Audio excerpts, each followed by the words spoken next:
Kasih karunia dan damai sejahtera Allah Bapa kita dan anaknya Tuhan Yesus Kristus menyertai saudara. Amin.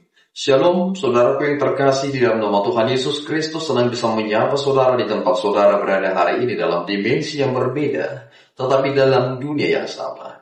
Sebagai insan yang diciptakan untuk Tuhan, sebelum melakukan rangkaian aktivitas kita pada hari ini, marilah kita mengawalinya dengan memuliakan Tuhan, dengan pujian kita dan mendengarkan firman Tuhan.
Firman Tuhan pagi hari ini yang diambil dari Yohanes 5 ayatnya yang ke-25, demikianlah bunyinya.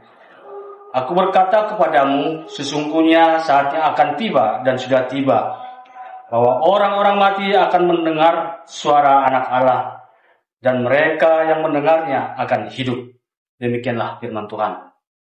Saudara yang terkasih di dalam nama Tuhan Yesus Kristus, pembahasan kita hari ini dalam ayat hari ini adalah membahas tentang kuasa anak manusia itu, yakni kuasa Yesus Kristus. Karena orang sering sekali salah memahami tentang pribadi kedua ini, yakni anak. Dia adalah anak Allah yang tunggal.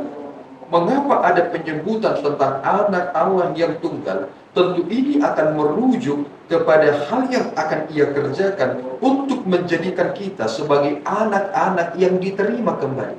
Sebab anak Allah yang sesungguhnya adalah pribadi Yesus Kristus. Dialah anak yang sesungguhnya. Dan kemudian karena pengorbanan anak Allah itu mengapa kita dibawa kembali. Dan inilah pembaharuan yang bersifat totalitas lewat pertobatan umat manusia di dalam iman kepada Yesus Kristus. Ini menjadi kuasa yang disampaikan oleh Yesus Kristus terkait tentang apa yang akan ia sampaikan. Ia berkata bahwa seperti Bapa membangkitkan orang mati, demikian juga anak akan membangkitkan orang mati sesuai dengan kehendaknya. Siapa yang dia inginkan, dia akan bangkitkan. Itu mengapa kita melihat di dalam perjanjian baru bagaimana Yesus Kristus membangkitkan putri dari Yairus. Ia membangkitkan saudaranya, yakni Lazarus. Kita melihat bagaimana ia membangkitkannya. Dia membangkitkan orang mati. Dan ini akan mengingatkan kita bahwa sebenarnya di kemudian hari, setelah kita mengakhiri pertandingan hidup kita di dunia ini, kita akan dibangkitkan di dalam Yesus Kristus. Saudara yang terkasih, perenungan yang sangat penting terkait tentang kuasa Yesus Kristus, yakni terkait tentang apa yang disampaikannya kepada murid-muridnya. Sesungguhnya aku berkata kepadamu, saatnya akan datang dan sudah tiba sekarang bahwa orang-orang mati akan mendengar suara Anak Allah, dan mereka yang mendengarnya akan hidup. Pertanyaannya saudaraku, ketika Adam dan Hawa memakan buah larangan, mereka disebut mati. Allah berkata kepada Adam dan Hawa, jika engkau memakan buah larangan itu, maka engkau mati. Tetapi kita melihat bahwa kematian mereka belum bersifat fisik.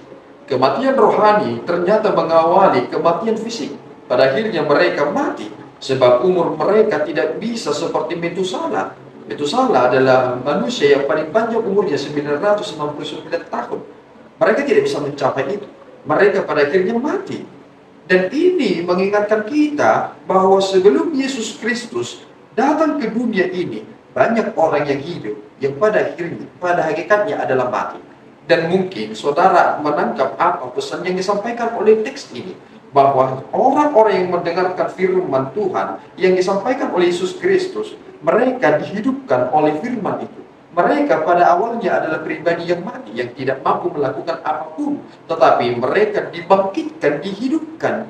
Itulah yang disebut dengan kelahiran kembali. Dan Nikodemus tidak mengerti tentang apa yang disampaikan oleh Yesus Kristus, tetapi kita menangkap apa pesan yang ingin disampaikan Yesus Kristus, bahwa pesannya adalah Yesuslah yang memperbaharui kita, dan Dia adalah firman Allah yang menjadi daging, Dia berinkarnasi untuk menyelamatkan umat manusia. Mari saudaraku senantiasa hidup di dalam pembaharuan itu.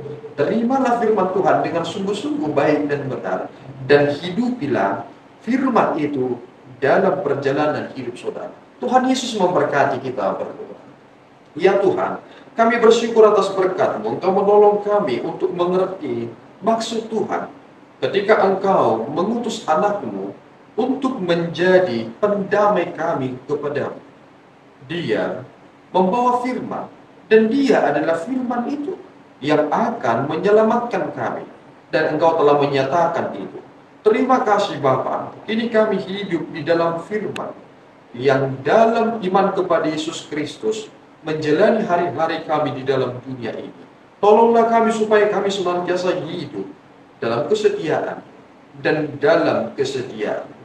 Di dalam Yesus kami telah berdoa dan mengucap syukur. Anugerah Tuhan kita Yesus Kristus, kasih setia Allah Bapa kita, dan persekutuan Roh Kudus menyertai saudara. Amin. Tuhan Yesus memberkati.